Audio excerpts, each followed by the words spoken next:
Someone you're talking to goes quiet. No fight, no bad news, they just stop texting back as fast. And within minutes, your brain doesn't think, they're probably busy. It thinks, I did something wrong. They're losing interest. I'm about to lose them. Your heart rate goes up. You reread your last message 10 times looking for what you said wrong. You want to text again, then stop yourself, then type something anyway. This isn't overthinking. This isn't being too much. This is a survival system in your brain that was built before you could even talk, and it's reacting to a text message like it's a matter of life or death. Here's the part nobody explains properly. When you were a baby, your survival depended entirely on one thing: staying close to your caregiver. If they were warm and consistent, your nervous system learned the world was safe.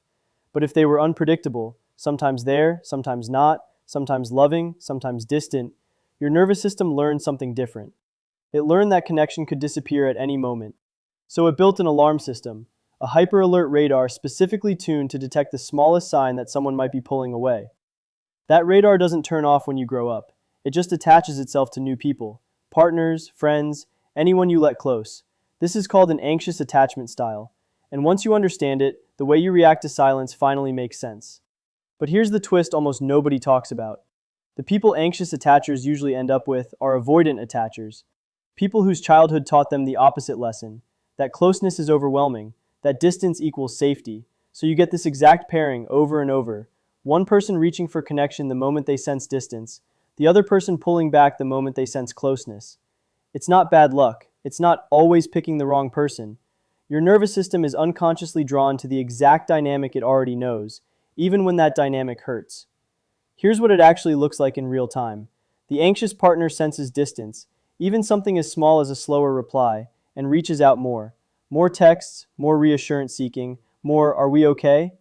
The avoidant partner feels that reaching as pressure, so they pull back further to get space.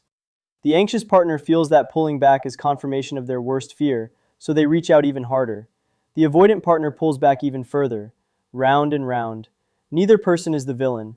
Both are just running the exact program their nervous system was trained to run since childhood, and neither one realizes it. So how do you know if this is you? If silence feels unbearable, if you reread messages looking for hidden meaning, if you feel calm only once you get reassurance, and that calm doesn't last, you're likely running the anxious pattern. If closeness feels suffocating, if you need space the moment someone gets emotionally close, if you find yourself making excuses to create distance, you're likely running the avoidant pattern. Neither one is a flaw. They're both just old protection systems, still running long after the danger is gone. You can't force your nervous system to feel secure overnight, but you can start retraining it. First, when the urge to reach out hits, pause before acting. Ask yourself, am I responding to something real or to a feeling from the past? Second, practice tolerating uncertainty in small doses. Let a message sit for an hour before responding. Notice that the world doesn't end. Third, find people who are consistent. Secure attachment isn't something you think your way into. It's something you slowly learn by being around people who don't disappear when things get hard. Your nervous system learned this pattern. That means it can learn a new one too.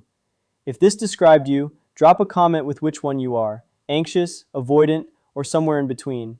And if you want to understand the psychology behind why we're drawn to people who hurt us, the next video is right there.